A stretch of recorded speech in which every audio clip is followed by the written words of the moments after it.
A Folha de São Paulo publicou ontem um artigo e esse artigo está muito bom. É bom que a gente leia juntos para a gente fazer essa reflexão aqui importante. Aqui no Folha Democrata, a gente sempre vai trazer as notícias relevantes e também as opiniões relevantes. Terrorismo não é um adjetivo, é uma classificação política. Para cientista política, mobilizar palavras como terrorista coloca em jogo muito mais do que a tipificação penal e faz perder de vista o que se combate, o golpismo de orientação fascista. Por Fultine Marie, ela escreveu o seguinte: desde o ano passado, jornalistas, analistas políticos, militantes e políticos de partidos de esquerda têm insistido em classificar como terroristas os atos de depredação de golpistas vestidos de verde e amarelo ocorridos na noite da diplomação do presidente eleito. Eu prefiro chamar de golpistas, já que me parecem termos mais acurados para descrever o que eles são e o que eles fazem. Nos Estados Unidos, as pessoas que invadiram o Capitólio são chamadas de insurreicionistas, algo parecido com o termo usado por Vladimir Safatli, foi meu professor na faculdade de filosofia, que chamou o acontecimento de insurreição fascista. São alternativas menos problemáticas, em que pese muito do que se viu no ano passado e na tentativa de golpe ocorrida no domingo, em Brasília, para se enquadrar na lei 13.260, conhecida como a Lei Antiterrorista, sancionada por Dilma Rousseff já no ocaso do seu governo, em 16 de março de 2016, trata-se de um termo que deveria ser usado com cautela, não por razões antipunitivistas, mas para evitar desbloquear um instrumento que historicamente tem sido usado contra as mesmas pessoas que hoje impedem punição severa e exemplar para os terroristas, com o argumento de que, por muito menos, outras manifestações foram reprimidas com brutalidade policial. Dá-se a impressão de que aquilo que as autoridades tendem a chamar de excessos possuem alguma justificação plausível e que são, além disso, desejáveis. Com isso, corre-se o risco de dar continuidade a uma narrativa que reforça o autoritarismo praticado pela esquerda. O ato falho de Lula, em seu pronunciamento ontem, ao dizer que stalinistas, quando pretendia dizer fascistas, diz muito sobre isso. A polícia militar, comandada por governadores de partidos de esquerda, ou por pessoas que não estavam em partidos de esquerda, mas hoje compõem o atual governo, em um passado não tão distante, não se fez de rogada na hora de exercer o seu monopólio legítimo da força em processos de reintegração de posse ou em protestos de professores e estudantes. Terrorismo não é adjetivo. Terrorismo e terrorista são palavras derivadas do período do terror da Revolução Francesa, no qual foram executados pelo Estado não apenas nobres, mas muitas pessoas da recém-nascida esquerda, consideradas inimigas da Revolução. O conceito de inimigo é muito importante para compreendermos o que essa classificação mobiliza: a aniquilação de um inimigo a quem não cabem as garantias constitucionais reservadas ao cidadão. O conceito de inimigo é muito importante para compreendermos o que essa classificação mobiliza: a aniquilação. Autores clássicos como Hobbes, Maquiavel e Beccaria já falavam sobre inimigo como alguém que não age dentro das regras do jogo e cuja punição, por esse motivo, não deve ser a mesma destinada ao cidadão comum. Isso ajuda a compreender como a palavra câncer costuma aparecer na retórica relacionada ao terrorismo. Trata-se de algo que precisa ser extirpado, que requer um regime especial de tratamento. O problema é que se coloca como comparamos qualquer coisa ao câncer, é que o tratamento para a doença costuma cortar fora, queimar ou envenenar o paciente para matar células cancerígenas na esperança que o corpo sobreviva. Terrorismo não é um adjetivo, é uma classificação política e costuma ser apenas o começo, já que, como um câncer, sabemos que apenas o início do tratamento, que pode se prolongar, se somar a outros protocolos tão ou mais destrutivos que a abordagem inicial, repletos de sequelas, de partes saudáveis atingidas ou removidas e efeitos prolongados de toxicidade. Um corpo permanentemente monitorado, esse corpo, no caso, é um corpo social. O clamor e que, no futuro, podem levar a criminalizar qualquer um que se manifeste contra decisões do governo, equiparando aos golpistas trabalhadores, estudantes, indígenas, pessoas em situação de rua ou condições precárias de moradia, moradores de periferias, enfim, todos aqueles cuja imagem da violência policial e militar ainda é fresca em nossa memória.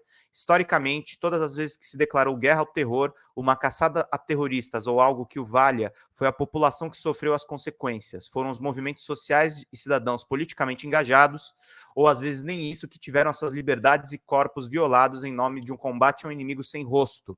Certas trilhas não têm caminho de volta.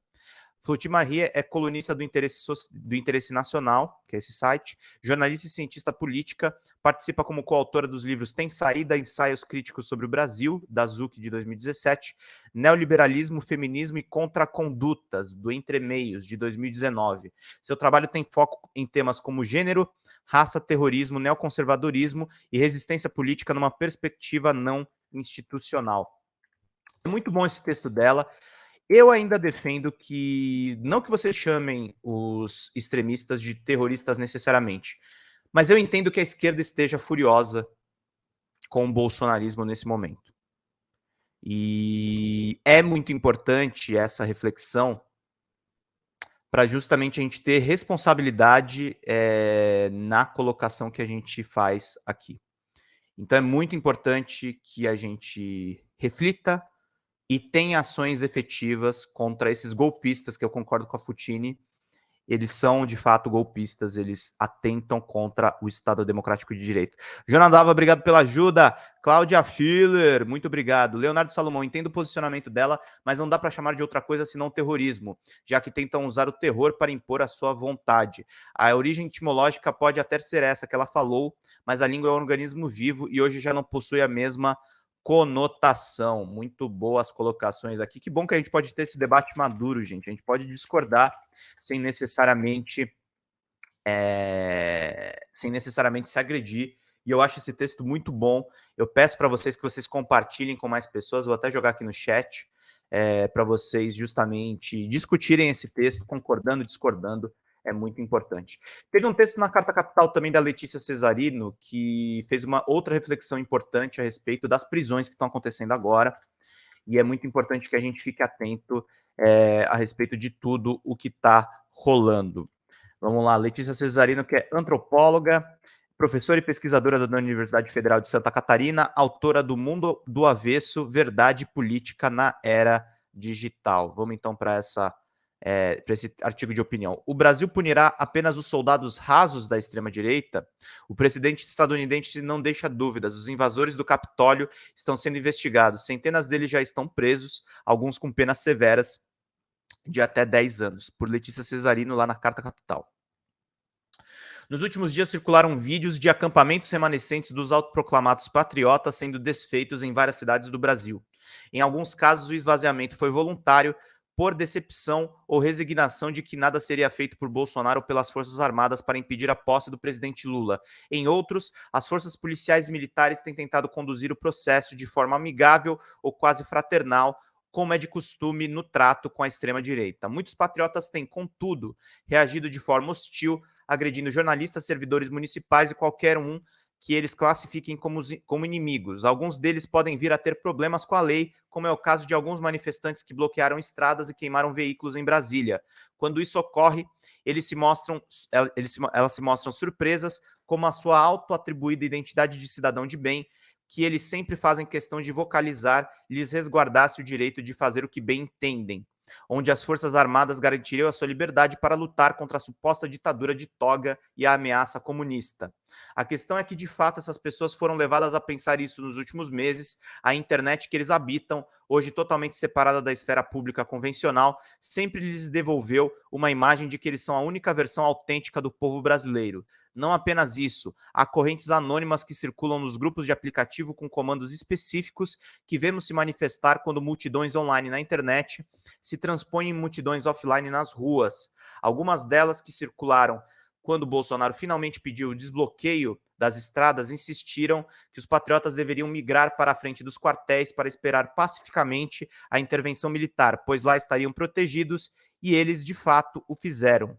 Outro gênero recorrente, bastante comum, que orientava os seguidores a não mencionarem o nome de Bolsonaro em palavras de ordem em cartazes nas manifestações de rua, as justificativas variavam entre a necessidade de o povo se colocar como protagonista, pressionando a agir, e a possibilidade do ex-presidente ser preso caso ele tentasse uma medida mais direta. E deu resultado. De fato, ficou realçada nos acampamentos e protestos uma relação mais direta entre o autoproclamado povo e o que eles acreditam ser um poder moderador acima dos três poderes das Forças Armadas. É digno de nota que esse tipo de comando tenha se proliferado ao longo do incomum período de silêncio de Jair Bolsonaro, após o resultado eleitoral. Apenas coincidência, em sua última live em 30 de dezembro, o presidente alegou ter ficado em silêncio, não ter as suas falas distorcidas pela imprensa. E desde quando ele se importou com isso? Mais provável que Bolsonaro tenha feito o que sempre fez, especialmente durante a pandemia da Covid-19, se resguardar contra a responsabilização por aquilo que ele incita, sugere e induz, mas nunca executa pessoalmente.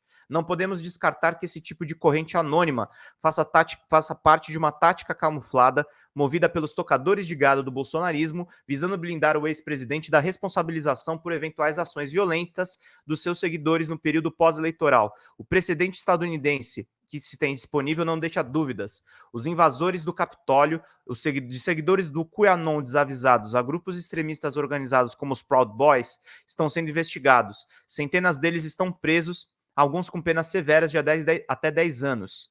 Além disso, a Comissão Legislativa que investigou a invasão, uma espécie de CPI, recomendou pela primeira vez na história o indiciamento de Donald Trump e de alguns dos seus aliados mais próximos por diversos crimes, inclusive de insurreição.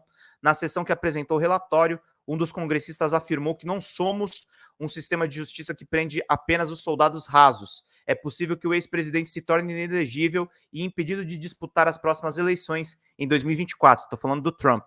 O Brasil é um país de grandes desigualdades, onde as elites sempre tiveram um tratamento diferenciado pela lei. Seremos, mais uma vez, um país que condena apenas os soldados rasos? O que a Letícia está sugerindo aqui, gente? O Bolsonaro precisa ser penalizado por esses absurdos. Acabou a mamata, gente. Tem que ir para cima, tem que realmente acabar com esses acampamentos, tem que acabar com essas mobilizações, tem que botar ordem, tem que dar pau, gente. Pau, pau, pau nesses fascistas. Tem que acabar essa gracinha que eles estão fazendo contra a democracia brasileira e contra a humanidade, gente. O movimento de extrema-direita ele é contra o progresso da ciência e da humanidade. Virou esse bololó de teses reacionárias e é isso que a gente está tendo que encarar. É triste, é duro, mas é isso que a gente está encarando nesses últimos dias.